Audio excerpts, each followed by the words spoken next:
Hey guys, Libble here, and today I'm bringing you a Nekroz deck profile. Now this is a deck I'm very excited to bring to you because Nekroz was actually the very last, when I left Yu-Gi-Oh! Was just after the, or at least I think it was just after the Nekroz format.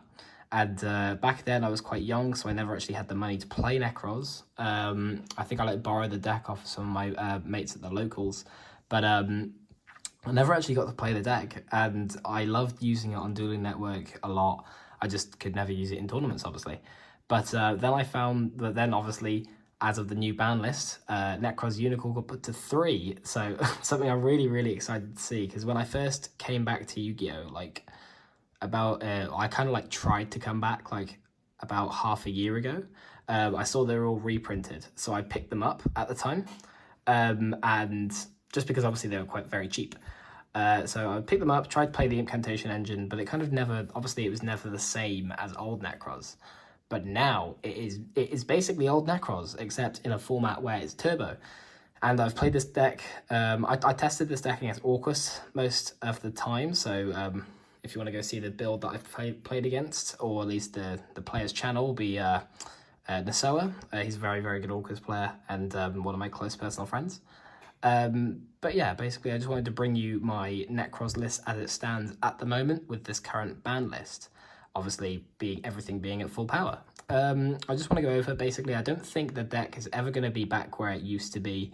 It can still do lots of things and actually play through quite a fair few negates, to be honest, because the amount of searches you have in this deck, you can just kind of, if you get drawn Lockbird, you cry, but obviously of course you do, but this deck is very good of playing around things, and it's just the fact that it's got such a diverse toolbox that you can abuse and use to your advantage. I just love this deck. It's going to be an all-time favourite of mine. I had to bring out the old Spellground that I found the other day. Had to get the Player's Choice sleeves and, go for it like you originally had to. Well, I mean, you still do, you know what I mean. Anyway, right, so we're going to go through the list. Also, I just want to apologise, some of the cards in this deck are proxy, but that's just mainly because the post is being extremely slow during, obviously due to all of this virus stuff. But yeah, anyway, we're going to crack on with the deck. If you like what you see, make sure to like and subscribe.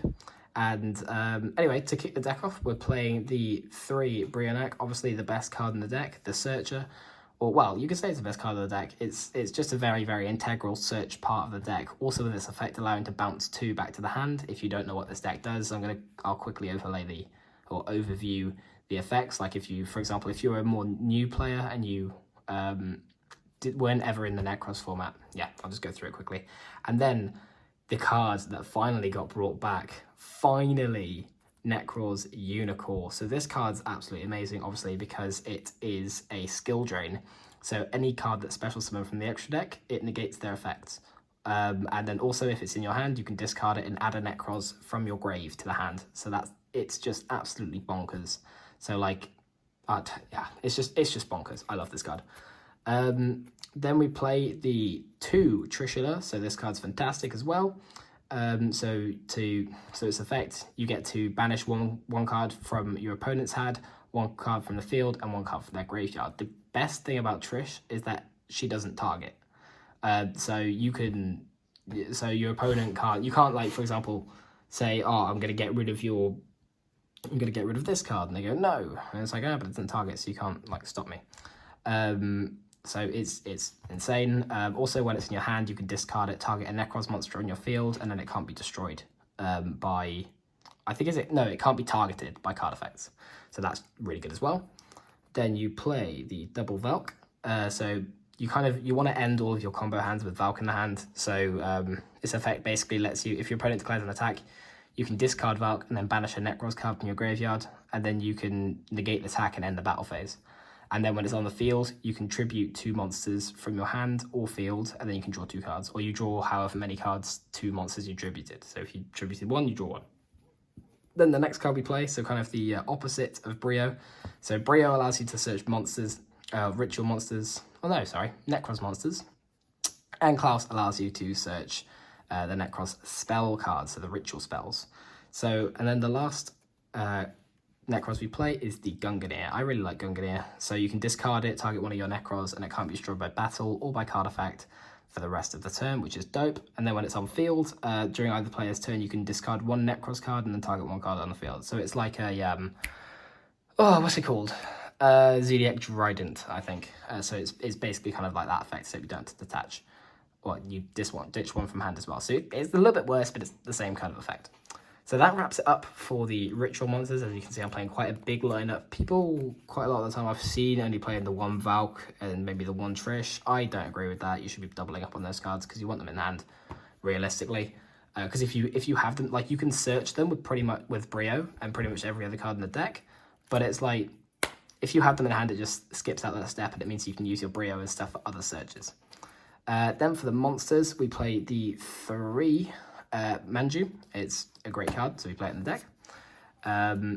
Then we have, so in this deck, we play basically an OCG engine. So we play the Despot Zeros and the 003 and the 001s.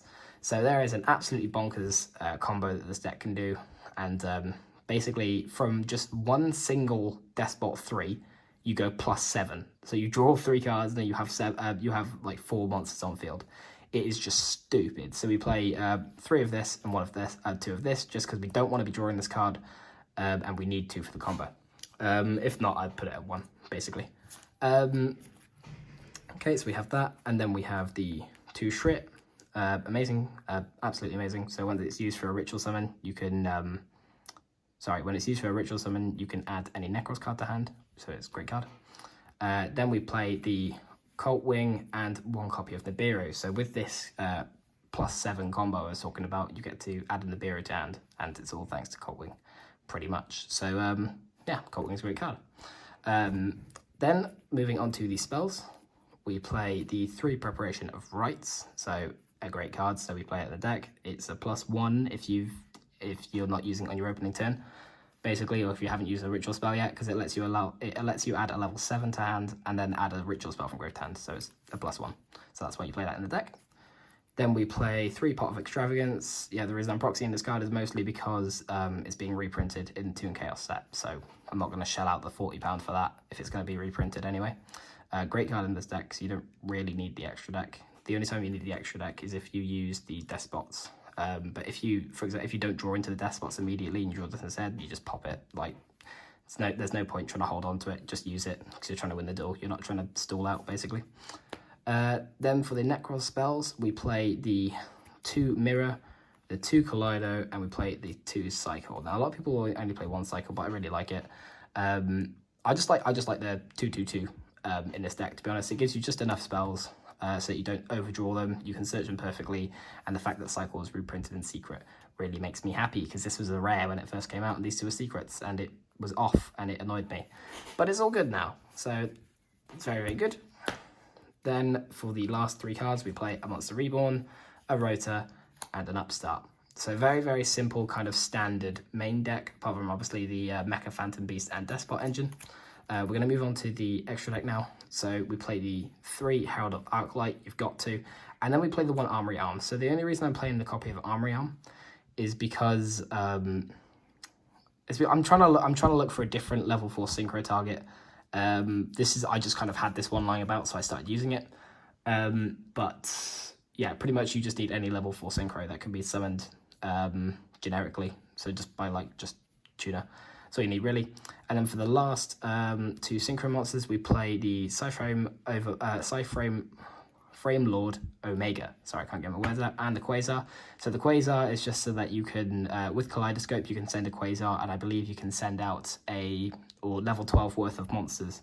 So you can send out a Valk and you can send out a Unicorn at the same time, so you can just summon them both, which is really, really good. So that's why we play the Quasar. And then the Frame Overlord, it's a bit more niche of a card to use, but I thought, because the extra deck doesn't really matter too much in this deck, that I just kind of put in a card that I thought was cool. I think I should probably have a level, a Star Eater or something like that instead, but I'm just testing this card out at the moment. It has a cool effect if if it's in the graveyard. If it's in the graveyard, you can target one of the card in your grave and Cyframe Omega, and it gets shuffled back into the deck. So I just think that's really cool. So like if you if your Herald dies, you can, you know, go into another one. You can't use Kaleidoscope to summon Valk with this though, because Valk can't be summoned with level 8 monsters, so you'd have to summon 2 Unicorns, so it's kind of dead. It's not really that good. I would urge you to play something else. But again, I had this about, and I just thought I'd give it a test. Yep, and then the next cards we play the 2 Link monsters, so the Auroradon and the Hackle Fiber, which allows us to make all of our plays. Then for the fusions, we play the 2 Elder Entity, not going to attempt to say that. So this card is really, really cool. So being a level 4, we can use the Kaleidoscope for Unicorn, and what it does is if it's sent from the extra deck to the graveyard, you can pop a card on the field. So that is just really, really powerful sometimes, because obviously it's just a free pop and you get to summon a skill drain. So, you know, you want to be playing this. And I'm playing 2 of it just in case you pop Extravagance. So that's another reason why you play so many level 4 targets, is just in case your pot of Extravagance banishes all your heralds. Basically, that's it. Then for the other ones, we play the Shekinaga and we play the Blue Eyes Ultimate Dragon. So again, another level 12 in case Extravagance banishes one of your 12 targets. And this is just a level 10 target for if you want to summon out your Brio and Unicorn at the same time. But yeah, and then the last 3 cards we play in the deck are the Gusto Emerald, Gallant Granite, and Abyss Dweller. So it's very rare that you'll actually summon the Abyss Dweller, but it's just kind of there in case you get the option for it. Again, the extra doesn't really matter too much. You don't need it to play the game, so just put Dweller there in case you can summon it. The Gallant Granite you use in the combos to search out your the Biru, and the Gusto Emerald you use in the combo to extend the combo, basically. So yeah, that's it for the deck. I'm going to show you the combo very quickly, just because, you know what, I'm feeling nice today. So let me grab from my deck, why did I have to put them all the way at the bottom? So the Despot 003. So what we do is, we'd be normal summoning the Despot. We then use his effect to special summon out a Despot 001. We then link these 2 cards away to summon out our Hackle Fiber X. Hackle Fiber would special summon the other Despot 1 from our deck. Right, and then at this point, we'd use these 2 to link off into our Auroradon. The Auroradon effect would activate, allowing us to set 3 cards. Hold on, I just gotta find some tokens. I got some here. There we go. Right, these will do. So allow us to get 3 tokens onto the field. Then the Despot 001's effect would activate. When you summoned 2 or more machine monsters, you can special summon from the graveyard. You can actually trigger both of these effects, so you get to special summon both of these 01s back. You then use 2 of the tokens and 2 of the 1s to synchro away into double Herald of the Arclights. Then you can overlay both of the Herald of the Arclights, obviously because they're level 4. Then you get to summon Gallant Granite. Gallant Granite's effect would activate, discarding Herald, allowing you to add your copy of the Biru to hand. That's 1 card in hand. The Herald would then activate. Because it hits the graveyard, it allows you to search a ritual card from deck to hand. I'm going to choose Unicorn for this example. You're then going to use Auroradon's effect to tribute off the Gallant Granite and the token, and summon out your Colt Wing from deck. Okay. You're then going to get the other effect of the Herald that hit the graveyard to add another ritual card to hand. So at this point, we're going to add the Kaleidoscope. So as you can see, that's already 3 cards in hand. You've got 2 cards in the field just from 1 little card. So then the Colt Wing, when it's summoned, would allow you to special summon 2 Mechaphantom Beast tokens. Then, if you couldn't guess, it will trigger our Despot's effects to special summon them back to the field as well. You're then going to rinse and repeat, so using both the Despots and both the tokens to synchro off again into another Herald and the Armory Arm. At this point then, you could overlay whatever you want pretty much, but you're going to want to be, I'd say you'd be overlaying these 2. You overlay these 2 to summon out your Gusto Emerald. You're then going to use the Gusto Emerald's effect to detach the Herald, and shuffle back whatever you want. So at this point, I'll shuffle back 2 of the Heralds, and we'll shuffle back a Hackle Fiber. Why not? Into your deck, then you get to draw a card.